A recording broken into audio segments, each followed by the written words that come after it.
Yeah, I mean, our players, I can start sensing it in them. You know, I've made the statement that after Sunday's practice, I said, guys, y'all need to relax and breathe as we get close to game week. But, you know, Coach Sisson asked me when we got back in the clubhouse, he's like, what did you talk to him about breathing and relaxing for? I said, well, that's what I was feeling, so I'm sure they're feeling the same thing. So I think we all just have to relax and, you know, take all the work that they've put into this weekend. But, you know, our guys have worked hard, done everything we asked them to do. So they deserve this moment. They're going to get the beautiful weather this weekend. So it'll be a great starting point to see where we're at. And it's time to compete against, another team besides ourselves.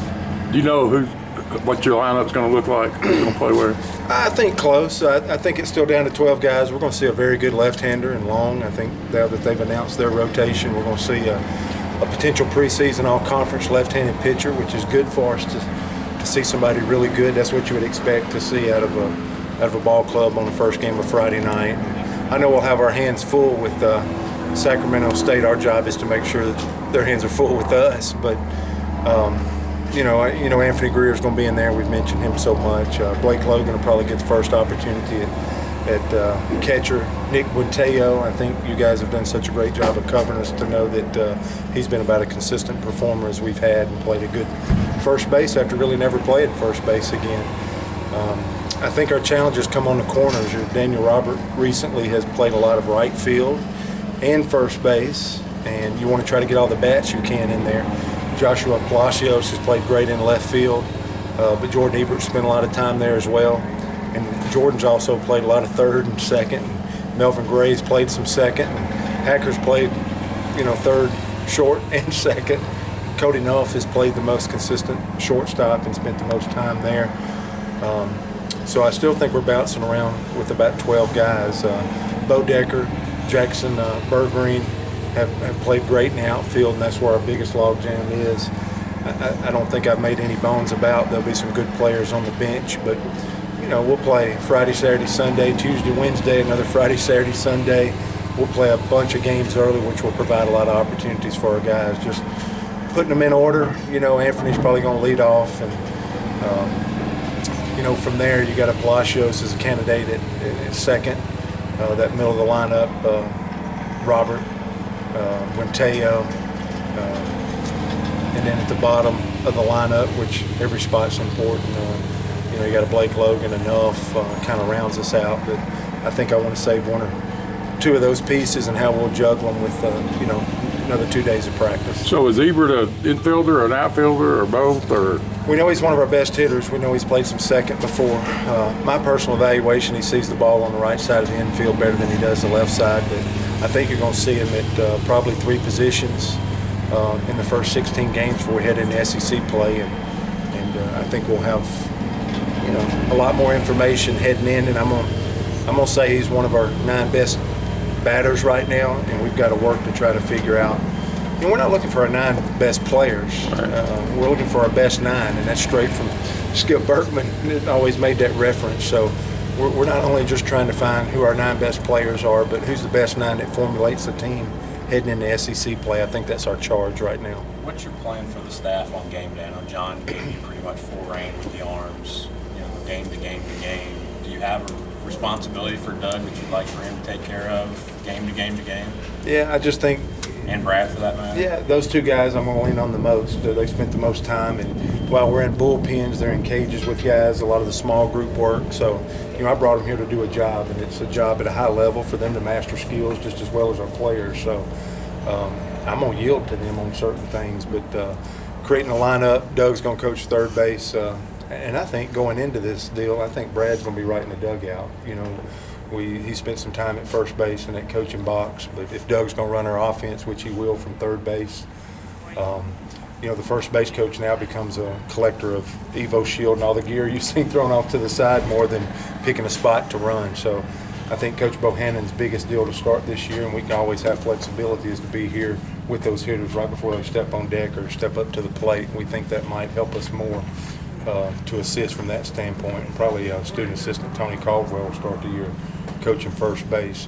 Coach Dry's we're going to help our pitchers and catchers with the running game, selected pitches, but Coach Dry will be right in tune with them through the catchers where I can kind of manage the whole deal and talk to all of our coaches. But that's how we'll start this opening weekend with our coaching staff. So will Doug completely run the offense? Absolutely. You won't be Oh, I'll be in his ear all the time. I'll be like, should we do this? Should we do that? You don't have to listen. Yeah, he has to listen. But like I said, he's a professional. That's why I brought him here. I trust him, and it goes back 25 years. So he can handle a lot, but at the same time, I think he's very respectful. I think it's reciprocal where he respects what I think. And seeing our players, we got some neat things that can happen here because we're going to have an opportunity to, you want to be up late in the games in the last 3 frames of the game. And what's our best defense? Now that doesn't switch. Now who your 9 best hitters is not as important when you're trying to protect a lead late. So the gamesmanship of who should run here, we got some great candidates. The J.J. Schaefer can help you defensively. It can help you run. Keaton Wise is a young shortstop that's developing our program. That's probably one of our 3 or 4 best defenders. So all those adjustments and stuff, we're just constantly communicating with one another, and I don't want to bind myself in who's going to make this position late or who's going to make this position in the lineup. It's going to be a collective type deal going into it. The pitchers have talked about basically them calling their own games. Is that something you've always done? And just trying to talk about your thinking behind that? Yeah, the last 4 or 5 years. I used to call pitches because I was trying to win ball games. Now we want our pitchers and catchers to call their game because we're trying to win ball games. It's just kind of the growth or getting to a point with a coaching staff of where what gives you the best chance, what is the best for player development. So from a recruiting standpoint, from a pitcher learning the most, all those things are important for them to take ownership, create conviction of their own game. So we want them to do it. We feel like we might have to help along the way. We haven't played enough games. Maybe there's some pitchers to say they're going to call every pitch this year is a fallacy. To say that we're going to call every pitch is a fallacy. I think certain pitchers, once we go through 1 or 2 outings, we're going to see where we can help them. And if we can, we'll interject more. And guys that we can pull away from, we'll pull away from more. But at the end of the day, when this whole team comes together as this best ball club, you hopefully guys can run their own show. Is there more experimenting going on early? Will there be the normal because of the lack of time you've had? Of course.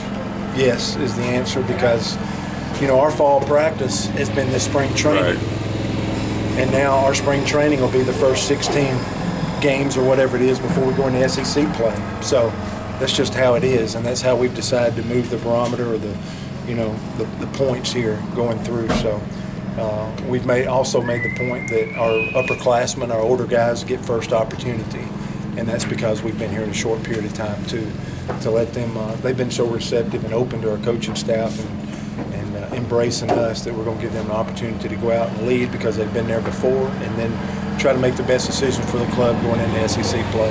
What are Joshua Palacio's strengths, and what can we expect out of him this year? Well, I just think he's a great left-handed at bat. We think he's gotten better every day. He's got a plus arm in the outfield, and we're hopefully having a plus arm in potentially left field can cut down the double or the threat of the double, because the more times, from a defensive standpoint that you can keep the double play in order, that makes you a better ball club. Also, with the field being shorter because of the high wall, you might have more opportunities to make plays at the plate. In saying that, you got a Daniel Robert who's got a pretty good arm, pitched a little bit last year. He's got a great arm from right field as well. If he's in there, whoever's in there, but we're not scared to put a good arm in left field because we think it plays to the 35 games at Plainsman Park, especially as many games as you're playing at home early in the season. Same question on Cody Miller, 40% out of here. Yeah, steady. Steady comes to mind, the routine play, and we think he can dominate the routine play.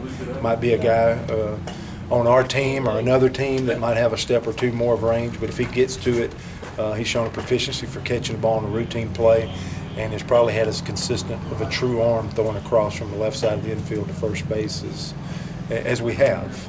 Also, the intangibles of him being able to teach to the guy at the right and third base, being able to teach to the middle infielder. I think there's a lot of pre-pitch communication from his experience that makes our ball club better too. Are your starters on some sort of count? Yeah, around 80.